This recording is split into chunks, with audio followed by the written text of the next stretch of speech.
Segmento de reta. Essa aula é baseada na coleção Fundamentos de Matemática Elementar, no volume 9, Geometria Plana. Vamos dar ênfase aqui ao segundo capítulo. É praticamente uma releitura do capítulo. Conceitos. Aqui vamos discutir a noção primitiva de estar entre. Essa noção ela obedece a 4 postulados que nós vamos exibir agora. Antes, vamos fazer uma construção que nos ajuda a entender. Vamos colocar uma reta, inserir 2 pontos, ponto A e ponto B. Entre A e B, vamos inserir um terceiro ponto que eu vou chamar de ponto P. Agora vamos ao primeiro postulado. Diz o seguinte: se P está entre A e B, então A, B e P são colineares. Observe que se eu disser que P está entre A e B, logo posso afirmar que esses pontos estão alinhados. Segundo postulado: se P está entre A e B, então A, B e P são distintos 2 a 2. Terceiro postulado: se P está entre A e B, então A não está entre B e P, nem B está entre A e P. Isso é bem intuitivo. Observe que se P está entre A e B, então A não está entre B e P. Está aqui, ó. A realmente não está entre eles. E B também não está entre A e P. E isso é bem notório. Vamos ao quarto postulado. Quaisquer que sejam os pontos A e B, se A é distinto de B, então existe um ponto P que está entre A e B. Observe que se eu digo, considere 2 pontos distintos sobre uma reta, A e B, então vai existir um ponto P qualquer que está entre A e B, não necessariamente nessa posição, poderia ocupar outra posição, mas esse ponto sempre existe. Então, esses 4 postulados nos ajudam a dimensionar, ter uma compreensão do conceito estar entre. Segmento de reta. Definição.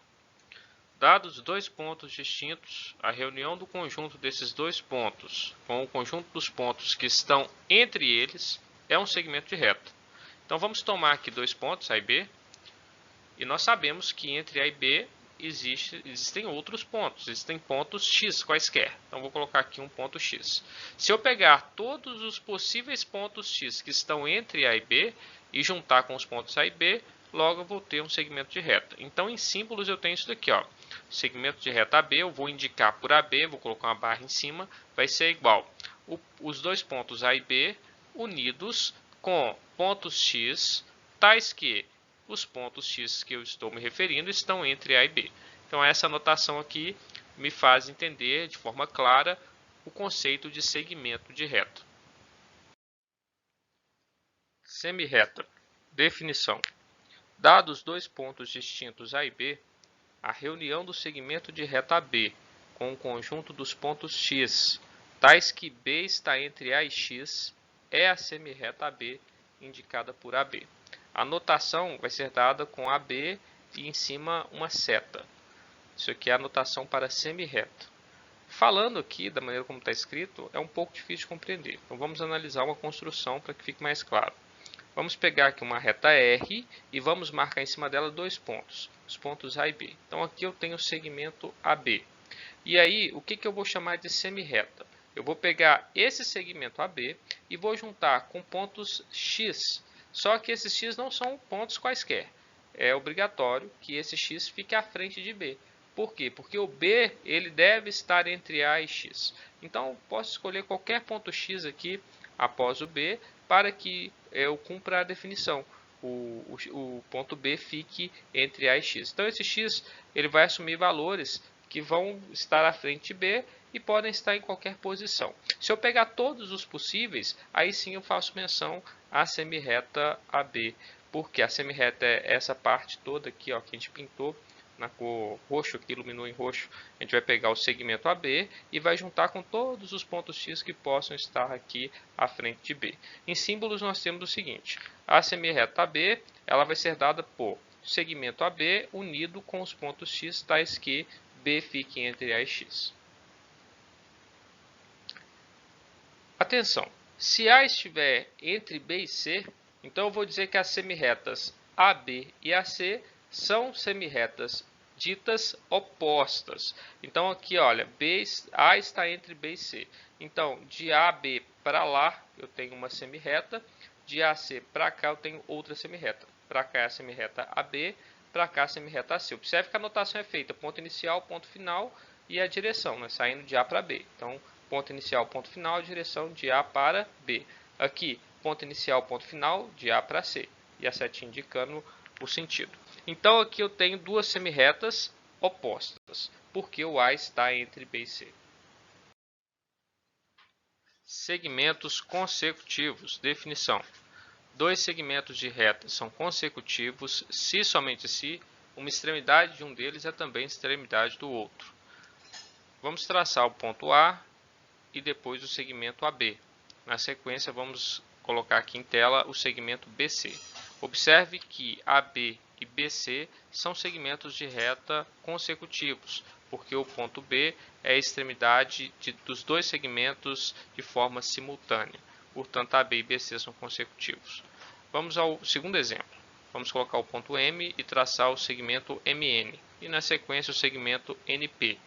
MN e NP são consecutivos, porque o ponto N é a extremidade dos dois ao mesmo tempo. Agora, de outro modo, nós podemos indicar aqui outros dois segmentos de retas que não são consecutivos. Vamos colocar em tela aqui o segmento AB e o segmento CD. Observem que ambos são colineares. Os segmentos AB e CD são colineares, porém, eles não apresentam extremidade comum. Portanto, AB e CD são segmentos colineares e não consecutivos. Segmentos adjacentes. Definição.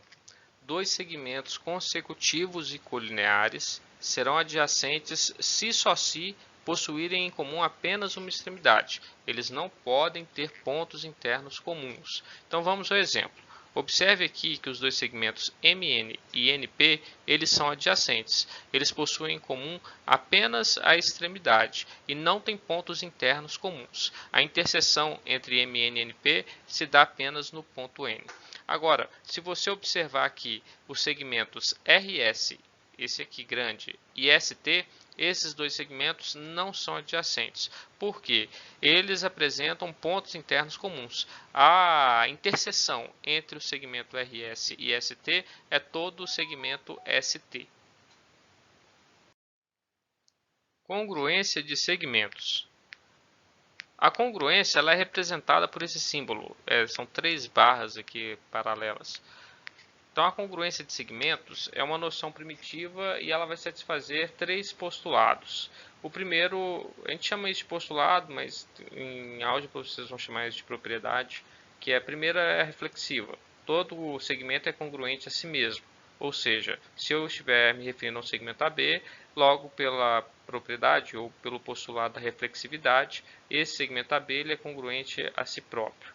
O segundo postulado seria a propriedade simétrica, ou postulado da simetria. Se você tem AB congruente a CD, segmento de reta AB congruente ao segmento de reta CD, então o segmento de reta CD tem que ser congruente ao segmento de reta AB. E por fim, a propriedade transitiva ou postulado da transitividade. Se você tiver um segmento de reta AB congruente a um segmento de reta CD, e esse CD for congruente a um segmento EF, então o primeiro, o AB, ele tem que ser congruente ao segmento EF. Então são esses os postulados que vão reger aí a noção de congruência. Postulado do transporte de segmentos. Dado um segmento AB e uma semirreta de origem à linha, então vamos construir aqui esses dois objetos, segmento de reta AB, está aqui, e a semirreta se originando no ponto A'. Vai existir um único ponto, que eu vou chamar de B' sobre a semirreta, de tal forma que os segmentos AB e a linha B' sejam congruentes. Está feito. Esse é o postulado do transporte de segmentos. Nota: a congruência, a desigualdade e a adição de segmentos, aliadas ao postulado de Eudoxo e Arquimedes, cujo enunciado é: dados dois segmentos, existe sempre um múltiplo de um deles que supera o outro. Esse postulado, aliado ali às ideias de congruência que nós discutimos, desigualdade e adição de segmentos, eles vão nos permitir estabelecer a razão entre dois segmentos quaisquer. Então nós vamos medir um deles tomando o outro como unidade de comprimento, e o que viabiliza isso são essas noções que foram construídas nesse capítulo.